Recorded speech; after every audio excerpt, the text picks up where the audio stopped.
Narayan, let me come straight to you first. Whatever happens at the end of this, the focus of today's discussion is on whether the BJP can make a mark. We've seen what Chief Minister Stalin has said. Every time the Prime Minister comes, it only benefits the DMK. The DMK is going to sweep this election with 39 out of 39 seats. Given that whatever happens, it will not be for a lack of effort on the BJP's part. And you've got Annamalai saying they're looking at a 20+% vote share, etc. You've got Prashant Kishore saying something else, double-digit vote share. What's your perspective? Can the BJP make some kind of a respectable mark in Tamil Nadu?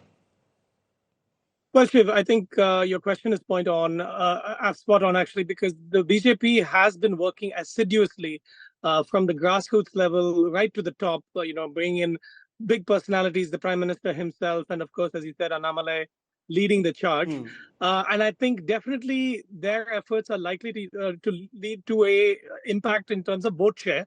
The question, I think even Rajdeep's report and other reports you've been carrying earlier suggest is, will they get any seats? And I think that's always going to be a sort of, they're going to be reaching to do that, because let's not forget, for the best part of half a century, this has been a state ruled by Dravidian parties. Yes. And forget about the philosophy and the ideology, but even their fundraising networks at the grassroots village level are extremely strong, and so is their vote mobilization network. So the BJP has to actually play the long game, which I believe they are doing. And it begins with vote share.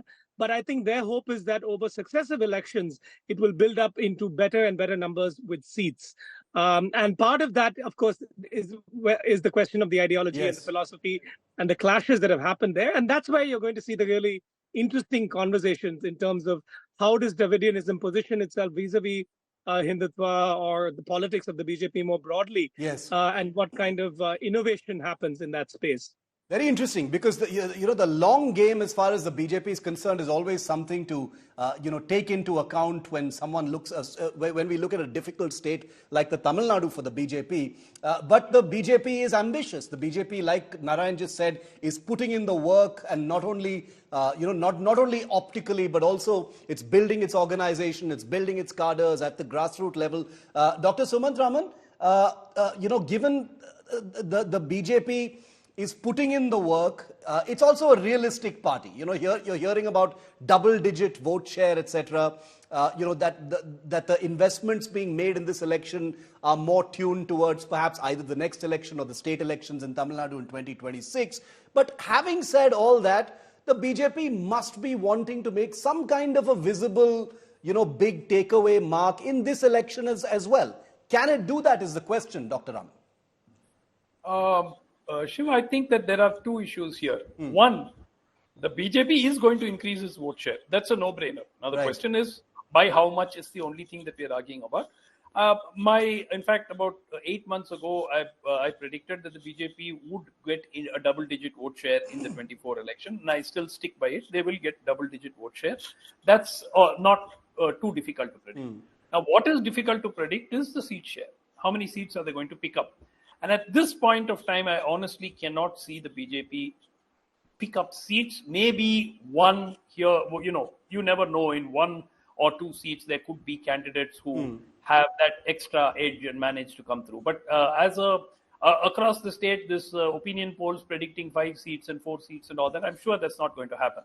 Now, the point really is that the AIA-DMK, and I think Rajdeep alluded to that, the AIA-DMK was expected to roll over and sort of implode. Now, that's not happening. On the ground, in fact, inputs that I've received from the Kongu region, particularly in seats like Erode, in seats like Tirupur, in seats like Namakkal, actually indicate the AIA-DMK has its nose ahead in some of these seats, ahead of the DMK at this point of time. It may not remain that way till the end of the campaign, till voting day. But I'm saying that, this was completely unexpected. And people were saying, will the AIA-DMK get little more than BJP? Will BJP get higher vote share than AIA-DMK? Clearly, the AIA-DMK, at least in 20 to 25 seats, is putting up a contest. They're not going to win them. They're not going to win most of them, that's clear. But at least in 3 to 5 seats, they are running neck and neck with the DMK candidates. At the moment, BJP which had its nose perhaps slightly ahead in criminal. Yeah. And yesterday, or day before yesterday's cash seizure of 4.5 crore of 3.99 crores has hurt that candidate now. No, absolutely. So the BJP, Yeah. the BJP's work is of course hugely complicated by an AIA-DMK that has simply not evaporated or splintered into too many small pieces, and therefore this actually poses an advantage for the DMK. But Rajat, what do you think about the fact that the BJP is putting in the work is a given. It's very, very visible. The Prime Minister's visits. But perhaps the most visible aspect of the BJP's work in Tamil Nadu seems to be hinged around the charismatic figure of Annamalai. He's the man on which this entire campaign has, in some ways, been mounted. I'm not saying the BJP is not doing the work on the ground, but if it needed to find a charismatic, popular face, it has certainly done so with Annamalai. Do you think, whenever Annamalai speaks, he speaks in specifics. He talks about vote share. He talks about how he thinks this vote share is going to convert into seat share, etc. How do you think, what kind of a mark, in your view, could the BJP make? Annamalai has certainly captured the imagination, most certainly of people outside of Tamil Nadu for sure, because it is one politician who can connect Tamil Nadu with the rest of the country. So far, there has been a huge disconnect. So he has really aced at that. And he has put tremendous amount of effort in Tamil Nadu. I mean, what do you expect? A new entrant, just a 4-year-old entrant into Tamil Nadu and Tamil Nadu's complex politics. And he has certainly created a dent. But what happens is, and I'm just talking more of a real politics sense, that he brought in ambitious goals before BJP. And because of, one person leading the party forward, he did not perhaps, account for AIDMK's sudden rise. What AIDMK and the two leaves has been consistently holding almost 99% of its cadre, and still its cadre base runs deep into the grassroots, has around 2 crore numbers of cadres. Missing that point and sort of breaking that alliance has really costed the combined NDA with ADMK part of that, which was together till just a few months back. DMK, I mean, this is one point which has not been covered so far, Shiv. And let me tell you, every single leader of DMK, right from Kanimoli to Stalin to then everybody has been caught on the streets by people, asked questions, and hooted and sent back. Every single leader of DMK.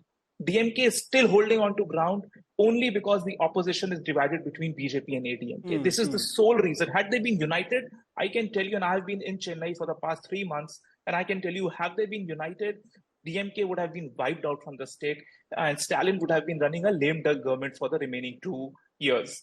Now, what has happened so far is that BJP has a solid alliance with PMK. BJP alone will be able to get around 12 to 13% vote, along with the PMK of 5 to 6%. It will reach to a number of around 18 to 20%.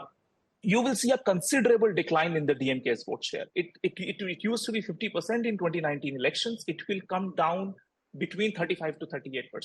And you will see ADMK under EPS. I mean, EPS is a grassroots leader. He has risen under the shadows of Amma.